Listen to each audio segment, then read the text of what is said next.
Welcome to the Rad Conversations podcast. Welcome back to another episode of Rad Conversations. This week we have author and experiencer Stephanie Peters with us. And she wrote the book A Past Life Bleed Through. And she joins me to share her extraordinary story on how one chance encounter unlocked memories of a past life love, triggered a dark night of the soul, and led her into shamanic healing and self-discovery. Okay, imagine this. You're happily married for decades, and then you have one chance meeting with someone for the very first time, and the second you hear their voice, it's like lightning surging through your body, your heart races, and your hands shake. And you know this person, but you can't explain how. That spark turns into visions, and you have new memories that don't belong to this lifetime. And poems begin pouring out of you, almost if they're being whispered by another version of yourself. This isn't just deja vu. It's a journey across lifetimes. All that and more coming up on this episode of Rad Conversations. And remember, if you enjoy the show, please like, subscribe, and share.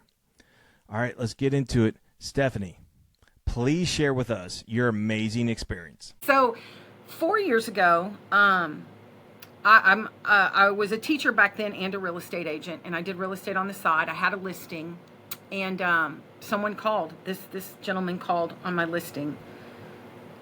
Whew, this is hard to talk about. And the minute he called, the minute I heard his voice, you might as well have struck me with lightning. My finger might as well have been in a light socket. That vibration that I talked about, I nearly passed out. The electricity that went through my body was some of the strongest I've ever felt in my life. I mean, when I talk about some of these other things happening, this was fivefold, sixfold. This was, but I kind of I was like, I think I'm getting sick, or I think I'm hungry, or I don't know, maybe I'm getting a sinus infection, whatever logical thing I could come up with. So we set up appointments for him to see some properties. The first property that we went to, my husband was with me that day. He waited in the car because, he goes with me sometimes. You can. I mean, it doesn't matter. Did you tell your husband ahead of time, like, hey, I got some crazy No, nothing. vibe? No, this was nothing. Because in my mind, I'm still trying to blow this off. Like, I'm still trying to be like, I don't know, maybe I need to eat. Maybe I'm hungry, I could literally feel this person coming down the road. I knew when they were coming down the road. It was so fast but so slow at the same time. There was hedges, and his truck came across the hedges, and I mean, I could not breathe. I could not see straight. I literally didn't know if I was gonna pee myself or what. It was what was going through my body. And so he got out of the car, and I showed him the place, and I mean, I thought I was going to die of a heart attack. My heart was racing so fast. I felt, I don't know, there are no words. My body was leaving my body. I wasn't here. When he got closer to you, did it get more intense? Or hell yeah. Oh yeah. God. When he got close to me, I mean, like I said, I didn't know if I was going to I didn't know. I was just, I couldn't function. I couldn't breathe. I was shaking. Now, mind you, this is a client. I'm at work. So I'm just trying to be calm. I'm trying to, but I'm dying. I don't understand. I'm so confused. I don't know what's happening to me. My body is in 50 times overload, unlike anything I've ever felt before. And I'm still trying to oh my gosh, am I getting sick? Am I is a stomach bug? Any kind of rational thing. So you're getting overloaded, but it's not all positive vibes. It's just intense. It was just intense. It was just, I couldn't say if it was positive or negative. It was just, I mean, I don't know if you could take electricity and put it in a bucket and pour it over your head and just, it was just, I mean, wow. So then I get in the car, we go leave, and I'll never forget this moment because I'm trying to breathe. I'm trying not to shake. I'm trying not to cry. I don't know what the hell's happening to me. I get in the car, and my husband says, "Do you know him?" And I was like, no. He says, have you shown him properties before? And I'm like, no. He's like, are you sure? And I'm like, no. Why? Like, why are you asking me these questions? Because these questions on top of everything else was like, what the heck? What are we doing? And he said, I don't know. That just felt weird. Something about that felt weird. And so I like now know like the vibrations were in the air. Like you know how you say you can cut tension with a knife, or like you can feel chemistry between people from a mile away. It was like that. Like he felt it in the car. And he was 30, 40 feet away from y'all. He never got out. He never got out of the car. He was in the car. He was in the car.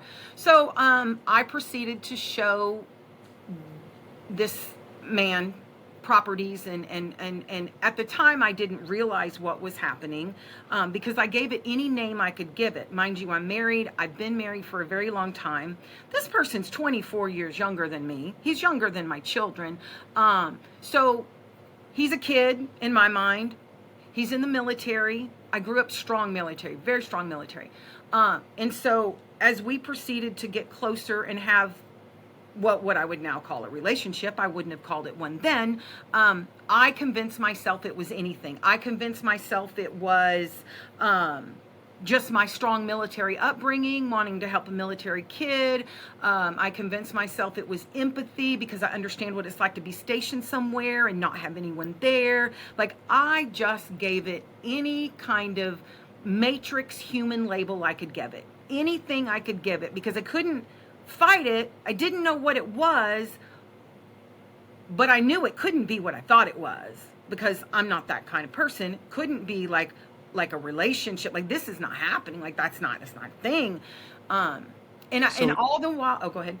I'm sorry. So did you ever try to like, well, I'm going to give Johnny off to Susie down the street, or or you're just No, because there was no real reason to. Like, there was nothing negative. Like, we vibed, we got along, So, I mean, there was nothing felt bad. There was no bad feelings. There was no, it was just, so all the while that this is happening, I'm starting to have slowly visions. I'm starting to have, which I now know were not visions, they're memories. These visions came with feelings. I didn't understand them. And then I started to look different. I started to be attracted to different things. Started to not be attracted to things I was attracted. Like, for instance, I used to love to work around the house. All of a sudden, I don't want to work around the house anymore. I physically started to look younger. And I thought I was looking younger. But when everyone around me started telling me, like I was looking, like I was physically changing. Wow. And so this all continued to happen, and we continued to be friends, and I continued to give it any label that I could give it. So then, did you tell he was having a reaction to you? Yes. Did you guys eventually say, hey, do you feel that? He never admitted it point blank the way that I admitted it point blank, but there were behaviors and mannerisms. Like whenever we had visits of showing the houses, he wouldn't leave. He didn't want to leave. He never wanted to go. He wouldn't leave, and getting him to leave was like pulling teeth. There was one incident where he wanted a property real bad. He couldn't get the property, and his first reaction without thinking instantly was to reach out and try to hug me. And then he felt so awkward and so off because that's kind of not his personality. And it was an appropriate thing to do in some scenarios, but in this scenario, but that was his first reaction. That was his go-to reaction. And so then when we got to the end of the properties and he found his property, he said to me, so our business is done. You're not going to talk to me anymore. We're done talking, right? Like we're done, like this is over. And I said, well, I said, you're here, you're isolated, you're by yourself. If you need a friend, if you need help, if you need, because sometimes in the military, he was gone for days, or it's, if you need help checking on your property, anything like that, give me a holler, I'll help you out. And so I had 2 phones at the time. I don't anymore. And so I gave him my personal phone number and I said, hey, if you need anything, give me a holler, Well, he immediately called me right away and we became friends. And in my mind, we were just friends because that's that, And so I didn't know it then, but I know it now, that we were more than just friends, and that I was basically having a relationship with my husband from a previous life. But I didn't know that yet. See, I didn't know that yet. So in the middle of this process, I'm going through all these changes. I'm physically changing. I'm mentally and emotionally changing. The poems are starting to come. I'm trying to ignore them, but I can't ignore them. I developed another person in my head that's talking to me. And I thought, I didn't know. I didn't know. I'm just trying to keep all this in check. I'm just trying to convince myself it's anything, just anything, whatever, just anything. So D-Day came. And this is where I really shit hit the fan. We had communicated pretty consistently, pretty regularly, once or twice a week, consistently chatted, And are you keeping this from your husband at the time, or you're like, hey, No, Johnny's... not at this time. No, at this time he knew. He knew he was just some kid. I was helping out the kid. I took him to the grocery store one time to help him out because his card broke down, and my husband went with me to take him to the grocery store. This is just a kid. This is like a kid. This is just is he mid-20s at this time? Yeah, at this time I was 50 years old and he was 24. So... How were you looking different? Everybody wants to know, how do you look younger? My skin started to look different. My face started to change shape. I became interested in fitness when I wasn't really that interested in fitness before. I don't know. I just started to look younger, and I thought so too, but whatever, you like to flatter yourself. You look in the mirror, whatever. But when people outside of me started to tell me, wow, you look really good. What are you doing different? Are you using a new skincare product? And I was like, no. No. I don't know. And so, yeah, there were just these physical changes that I couldn't really tell you specifically, right? I guess my skin looked younger. I guess it looked brighter. I don't know. Did you feel younger? I did. So I had more energy. Like I said, I started to have a lot more energy. I started to feel attracted to things that just I wasn't attracted to before, things that seemed really exciting to me. And there were some women that would tell me, oh, that's just menopause, or that's perimenopause, or we go through that as women. But what people didn't know was I was one of these bizarre people. I went through menopause very young. I became very ill. I went through menopause very young. I was done at 44 years old. It was one of the sickest times of my life because nobody checked me for menopause. I started at 38 and I was done at 44, 45. So when these women are telling me cause I'm oh, I don't know, I'm doing this and I'm doing that, and they're, oh yeah, that's menopause. No, it wasn't, because I was done, and I had been done. I was years past menopause, and I went through it all by myself, and it was hell because nobody knew. Nobody checks at 38 for that stuff. Now, do you feel like you were getting vibes off of him that was making you younger? And did you crave that afterwards? I got to get closer to him so I can fountain of youth is that guy right there. I feel like if I have to look back now and say, I would say yes. I would say I was getting vibes off of him, and I would say that I was tapping into my previous self. I would say that because when I was married to him before, I was much younger. We were more compatible in age for that life than we are here. So I feel like that previous self of me, because I got to a point where I started saying her. I called her. And that's also where I thought okay, I'm developing a separate personality. I'm losing my shit. I'm losing my mind. But yeah, I do feel like his energy and his vibe tapped into that previous me, that previous her. I believe that's where the poetry came from. I don't know, but I think I must have been a writer in that life. And so when I tapped into her, I tapped into that. Because and I don't ever say I'm gonna write. Just like when you're sitting here talking and words just come out of your mouth, you're not necessarily orchestrating it or structuring it. You're just talking and it's just flowing. That's how the poetry comes to me. It's given to me. It's verbal vomit. It is verbal vomit. I could be laying down to go to sleep, boom, a poem. Getting in the car to go to the store, boom, a poem. In the beginning, like I said, I ignored it a little bit. But towards when they started just banging in my head, banging, banging, banging, banging, banging. I started writing them down, just writing them left and right, just writing them, obsessive. But so anyways, so we went through this process where we're communicating and all of these things. Then one day, he just didn't answer me. And the one day, it was November 11th. That day when he didn't answer me after that, I went into the biggest spiral I have ever been in my life. I felt it took a couple of days, and I reached out to him a couple of different times. He finally did answer me, but he gave me the, I went out of town on a military thing. I was busy, I need a couple of days to sleep and rest, and then I'll get back with you.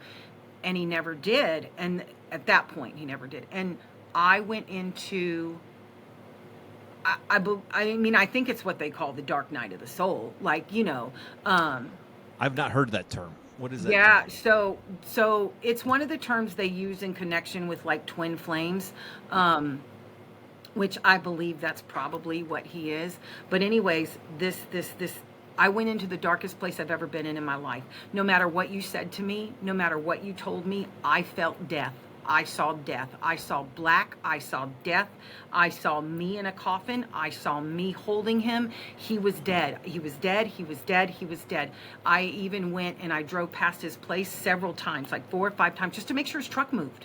And no matter how much I logically in the 3D saw that he was alive, internally, you could not convince me that he wasn't dead. And this spiral, I went to the darkest place I've ever been in my life. I became suicidal. I didn't understand what was happening to me. I didn't understand why this stupid little kid who essentially was nothing, right? Like, what is happening? What is happening? What are these visions? What am I seeing? What are these words coming to me? Like, my head was like a hamster in a wheel, just all the time. What's the time frame here? When you first met him at the first house to when he about was a year. About a year. And so, and I knew, because I was married, I knew that reaching out to him was wrong. I didn't understand what was happening to me. I knew that what was happening to me, in one sense, I knew it was different and bigger and different, but in another sense, I didn't. Because in another sense, I'm thinking in just like 3D, just like here, and I'm thinking, your dumbass had an affair, you're screwed, and now you got to walk away. But then in the other sense, I'm like, no, that's not what happened. That's not what's happening to you. And so I had this fight dynamic. And in the middle of this fight dynamic, I can hear her voice. I can hear the poems. I can see the visions. These visions come with feelings. I mean, these, in the way that I've described it to a few people when I've talked about it, think about somebody that you love that's passed away, somebody dear that you just loved so much, your aunt, your mom, your uncle, whoever this human being is. Think about this person that you loved with all your heart and soul. If you think about a memory with them that either makes you laugh or cry or just intense emotion, that's what it was like. Like, I mean, it wasn't just a vision. It was a vision with like I knew it was more than just a vision. I didn't know what it was. Now I know it was a memory. What was your past life with this man? Could you share, like, you lived in another? Yeah. So eventually, through this whole process, I went through this darkness. It wasn't until March of the next year. So this happened in November. In March of the next year, I knew I wasn't going to kill myself. It took me that long. I told nobody, damn near nobody. I sat in a closet and cried by myself. I sat in the shower and cried by myself. I sat on the bed with a gun next to me. Wow. I sat in a car debating over just running into traffic, because the darkness was so dark, and the emotions and the depth and the intensity and this vision of this other person and these words and it was just all day long. And I didn't want to be crazy. I didn't want to be crazy. I didn't, we used to watch Breaking Bad all the time, and I used to tell myself, I'm not Chuck. I'm not Chuck. I'm not Chuck. Like, I'm not. And so I went through all of this all by myself. It wasn't until March that I realized that I wasn't going to die. I wasn't okay, but I wasn't going to kill myself. I wasn't sitting there with the gun. I wasn't debating over standing on a railroad track, so I pulled myself out of that. It was the darkest place I've ever been in my entire life. So when I pulled myself out of that, I've still had no communication with him. That summer, I think it was it was July, he called me again. And the minute he called me again, it was all over again. Dumping buckets of electricity on me, my body vibrating, my body shaking, and I was like, I tried to kind of communicate with him a little bit, like what's happened to me, like, you can't, you don't understand, like you don't, and so I knew in that moment, I knew I had to get help. I knew I was not okay. I knew this was bigger than me.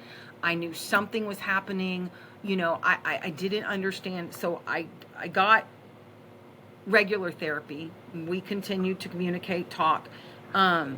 Stephanie, were you upset because you felt the loss of him in a previous life? Like he had died and eventually, right. So eventually I got to the point where through trial and error, I went to regular therapy, worked to a certain point, didn't work, stopped working. Then the therapist started telling me during our sessions, because they were virtual, I'm gonna have to call somebody. If you can't calm down, I'm gonna have to call somebody. Well, so then that became a threat to me, because that was my biggest fear, was I was gonna be locked up. I'm insane, you're gonna lock me up, 4 padded walls, white jacket, medicine, that was my biggest fear. And so I found myself not communicating with her, telling her I was fine. So I knew I needed to quit that therapy. So when I quit that therapy, I started seeing a psychic for my therapy. The psychic led me to a past life regression hypnotist. When I did the past life regression hypnotist, that's when everything busted open. I found out that I was married to him in a past life. We had 3 children, 2 girls and a boy. I have both of our names from the past life. His name was Gerald in the past life, and it was spelled Gerrold. And every time I said his name in my hypnotism, I spelled it. And so I think when we were, together, I think that his name was complicated. Nobody knew to spell it that way. So anytime I said, oh yeah, this is Gerald, I would spell it Gerrold. And in my hypnotism, the words were swirling, like the poems were swirling.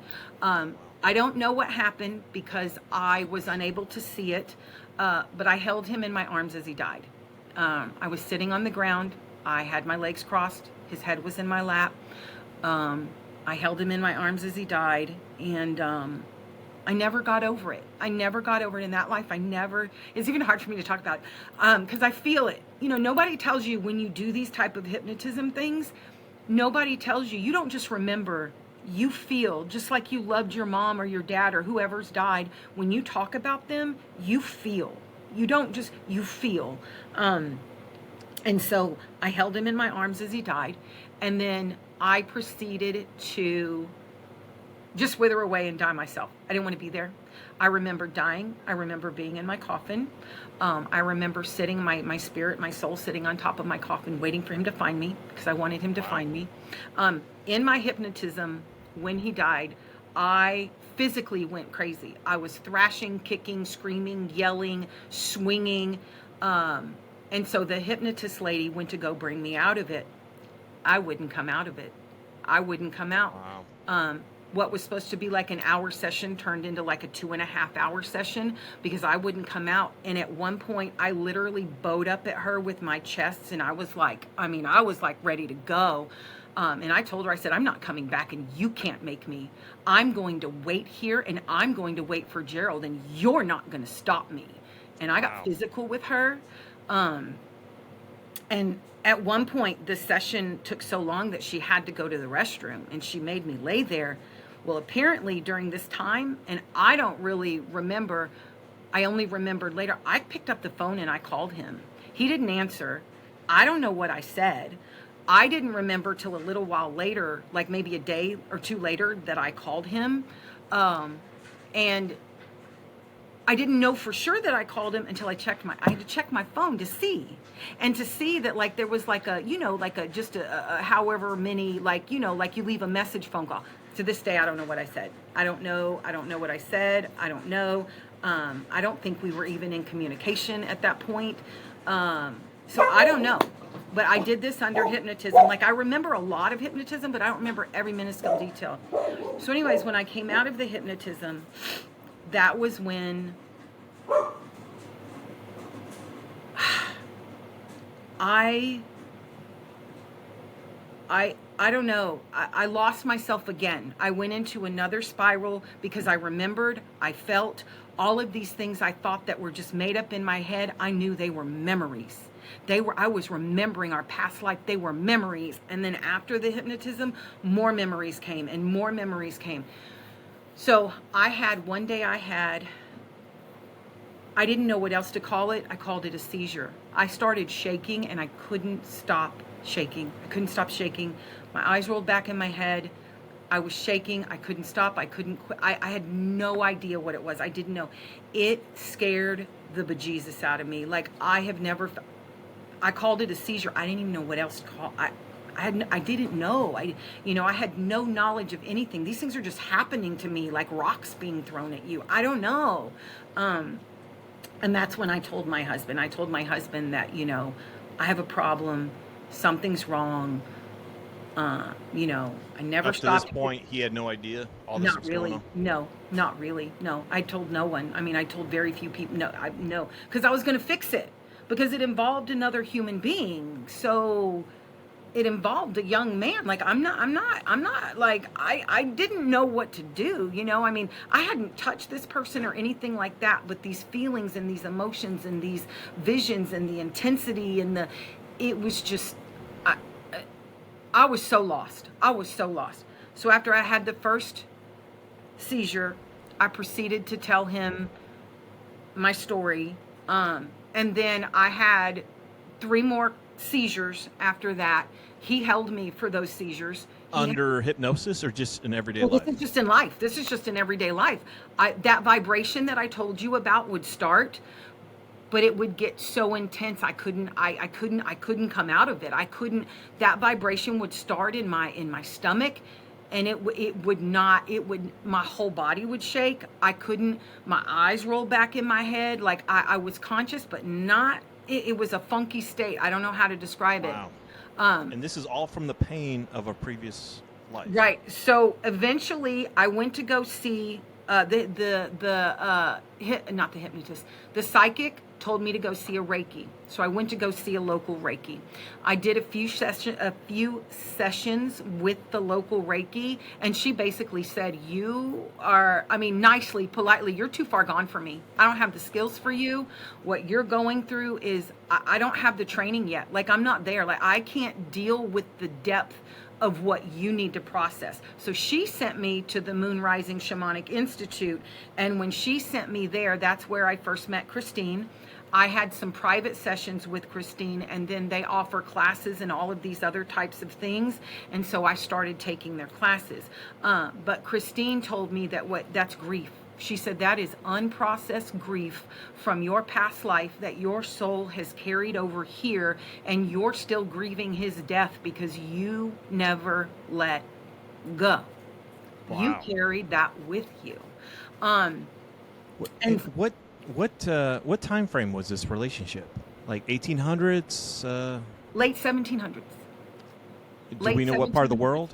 No, I didn't know. I didn't get that information. So that's another thing too, is after I had the first hypnotism and then I got hooked up with the shamans, they basically told me, don't get hypnotized again.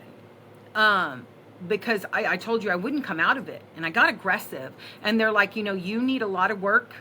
Don't get hypnotized again. I personally want to get hypnotized again. My husband doesn't want me to, because what we went through was so intense. It was so much. And there's other things that happened during all of this that I haven't even mentioned. Like electronics went haywire around me. Crap flew through our house. Is this when you were in grief, or is this when you were just... This was during the whole process. Like once This whole thing started, these things escalated and built. They built. We could literally go to bed and it sounded like there were dogs fighting in our closet. There were things in the attic and we would go check the attic and there's nothing there. We'd sit in the TV room and the kitchen pantry would fly open and something would just fly across the room like poltergeist. Now, is this when you were going through grief, or is this right when the first year you had met this man? This probably started I would say it started slowly when I first met him, but after that first stop of communication, everything escalated, and then it just continued to escalate from there. I had a treadmill that I was on one time. It kicked itself up to 12. Like, it kicked it, and my husband, like, jumped and ran. He was like, what the hell are you doing? Like, and I had to, like, push myself up off of the treadmill and, like, lift my legs so that it didn't, Wow. And I just sold the treadmill. I got rid of it. I mean, I now know that it wasn't the treadmill. It was, like, my energy, but yeah, we had all sorts of crazy stuff happen. Crazy stuff happen. And I thank God that he was there to hear it, because I still to this day debate my sanity. Like, I still to this day, I'm like, and one of the things I do to validate myself is anything I see, anything I hear, I'll either send it to him, send it to one of my friends, everything, so that when it happens or whatever it is, I'm like, I told you. Because like I don't know, like say I'll see something and I'll be like, oh, so-and-so's wearing a blue shirt. Sure enough, we see them and they're wearing a blue shirt. So you'll record it. You'll send it to your husband or I'll text somebody. it, whatever it is. Yeah, I'll text it, send it to somebody. Hey, by the way, the number's going to be 34. Or whatever the thing is. And so in order to validate myself, because I've been through so much, I send it to people and I'm like, oh, so-and-so's going to do this. And they did, and so, but yeah, so the shaman therapy is really what saved my life. It's really what helped me.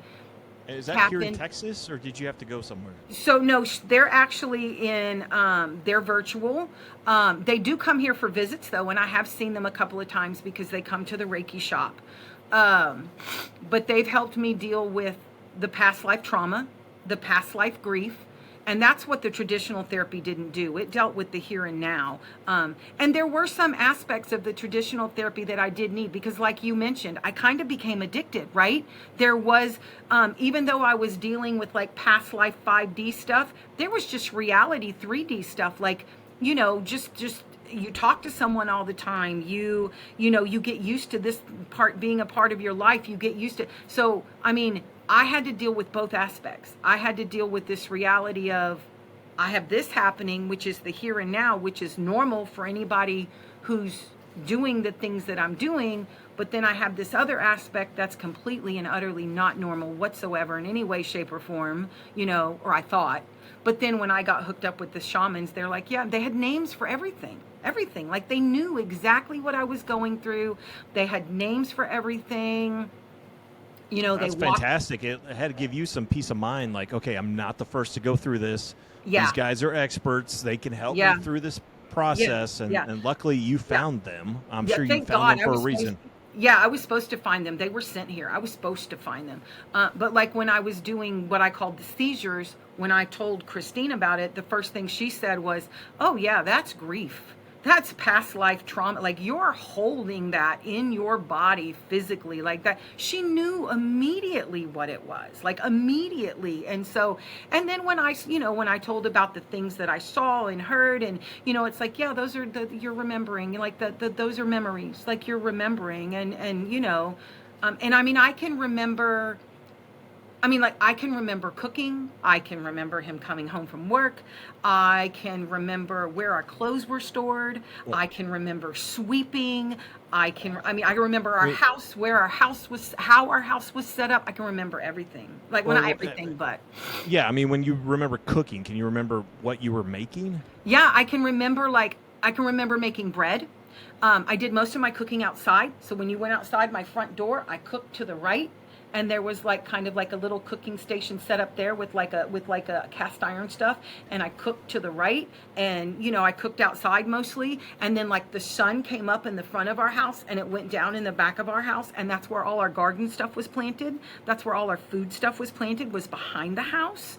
All the That had to be oh, had to be so intoxicating to be in this other world that you knew well. I mean, did you get the smell of things? Did you, could you touch the bread? I mean, could you feel? Yeah, I mean, to some sensations? extent, yeah. Like, so one of the things, and this is what one of the things that I did a lot, I swept a lot. I had an obsession with sweeping. I can remember every crack in my floor, and I can remember what the floor looked like, and I can remember there were some cracks that were bigger, and I continuously tried to sweep the dirt into that crack because I wanted that crack to kind of fill and level with the other boards, because I didn't like. What's funny is in this life, I have a vacuum fetish. I have to vacuum. Like, vacuuming to me is cathartic. Vacuuming to me is like, there is nothing more satisfying to me than having a badass vacuum and cleaning that rug. And to me, I can see the connection, right? Like, I swept continuously because it was cathartic in that life, and in this life I vacuum. I'm probably the only woman in the world that your husband can buy you a vacuum and you get excited, like, But so I can see those kind of connections, and I can see a lot of my personality connections. There's a lot of things that are similar. I'm a germaphobe to a point, and I had a psychic tell me about a past life, and she's like, I was living in the Netherlands, and I would come home every night and take off my wooden shoes at the door, which at the time I guess was unusual, but I was a neat freak back then too. That's what I'm saying. And I remember silly things that him and I did. I remember our clothes. I remember we didn't have a closet. We just had a little shelf, and we only had like 3 outfits each. So I remember where our clothes were folded. I remember when you first came in the door, to the left, there was like a bench, because we didn't really have a couch or anything. We had like a table with some chairs, a wooden table with some chairs, and then we had like a bench. It was almost like a miniature church pew, kind of like, a wooden, and it was just, when you came in, just to the left of the door, like there was just so many things. And I remember where the windows were, and like when you went out our house and I cooked to the right of the